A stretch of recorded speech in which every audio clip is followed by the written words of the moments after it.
അനധികൃതമായി അവധിയെടുത്ത് മാറി നിൽക്കുന്ന മുഴുവൻ ഡോക്ടർമാരെയും ആരോഗ്യ ജീവനക്കാരെയും സർവീസിൽ നിന്നും പിരിച്ചുവിടുന്ന നടപടി തുടരുകയാണെന്നും ഇത്രയും വലിയൊരു നടപടി മുന്നോട്ടു പോകുന്നത് ആരോഗ്യവകുപ്പിന്റെ ചരിത്രത്തിൽ ആദ്യമായാണെന്നും ആരോഗ്യവകുപ്പ് മന്ത്രി വീണ ജോർജ് കായംകുളത്ത് മാധ്യമപ്രവർത്തകരോട് പറഞ്ഞു. കായംകുളം താലൂക്ക് ആശുപത്രിയിലെ അസ്ഥിരോഗ വിദഗ്ധന്റെ അഭാവം പരിഹരിക്കാൻ നടപടിയെടുക്കുമെന്നും മന്ത്രി അറിയിച്ചു. അനധികൃതമായി അവധിയെടുത്ത് മാറി നിൽക്കുന്ന മുഴുവൻ ഡോക്ടർമാരെയും ആരോഗ്യ ജീവനക്കാരെയും സർവീസിൽ നിന്ന് പിരിച്ചുവിടുന്ന നടപടി തുടരുകയാണ്.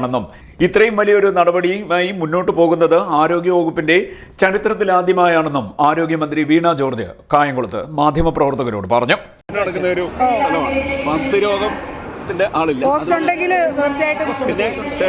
എത്ര നാളായില്ല DPC കൺസൾട്ടന്റ് ആണോ? ഫോറൻസിക് സർജൻ തസ്തികയില്ല. അപ്പൊ നമ്മൾ നീ സൃഷ്ടിക്കുമ്പോൾ തീർച്ചയായിട്ടും നോക്കും, അത് നമ്മൾ ചെയ്യും, ഉറപ്പായിട്ട് ചെയ്യും. ഇപ്പൊ DPC കൂടിയിട്ടുണ്ട്. DPC കൂടുമ്പോൾ നമ്മൾ കൺസൾട്ടൻസോ ജൂനിയർ കൺസൾട്ടൻസോ ആണ് ഇപ്പം നിയമിച്ചുകൊണ്ടിരിക്കുക. ഇപ്പൊ ജൂനിയർ കൺസൾട്ടന്റ് കുറേ വേക്കൻസികളുണ്ട്, അത് നമ്മളിപ്പോൾ അങ്ങോട്ട് പോസ്റ്റ് ചെയ്യും. ഇപ്പൊ ഈ ചിലർ കേസൊക്കെ കൊടുത്തതുകൊണ്ട് അതിൻ്റെ ഒരു കാലതാമസം ഉണ്ട്. പക്ഷെ ഇപ്പം അനധികൃത അവധിയുള്ള മുഴുവൻ ഡോക്ടേഴ്സിനെയും ആരോഗ്യ പ്രവർത്തകരെയും പിരിച്ചുവിടാൻ പറഞ്ഞിട്ടുണ്ട്.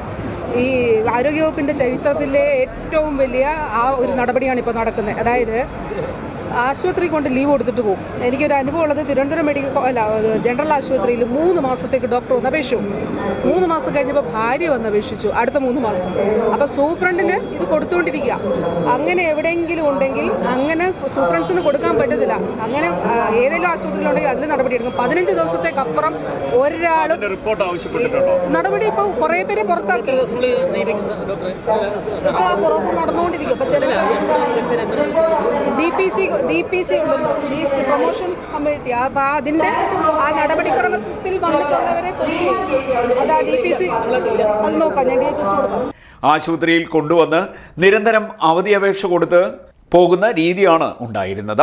ഇതിലൊക്കെ മാറ്റം വരുത്തുകയാണ്. കായംകുളം താലൂക്ക് ആശുപത്രിയിലെ അസ്ഥിരോഗ വിദഗ്ധന്റെ അഭാവം പരിഹരിക്കാൻ നടപടിയെടുക്കും. തസ്തികയുമായി ബന്ധപ്പെട്ട് നടപടിക്രമങ്ങൾ പരിശോധിച്ച് മുന്നോട്ടു പോകും. ഫോറൻസിക് സർജന്റെ തസ്തിക നിലവിലില്ല. അധിക തസ്തിക സൃഷ്ടിക്കുന്ന ഘട്ടത്തിൽ കായംകുളത്തും അനുവദിക്കുമെന്നും മന്ത്രി അറിയിച്ചു. CDNet news, Kayamkulam.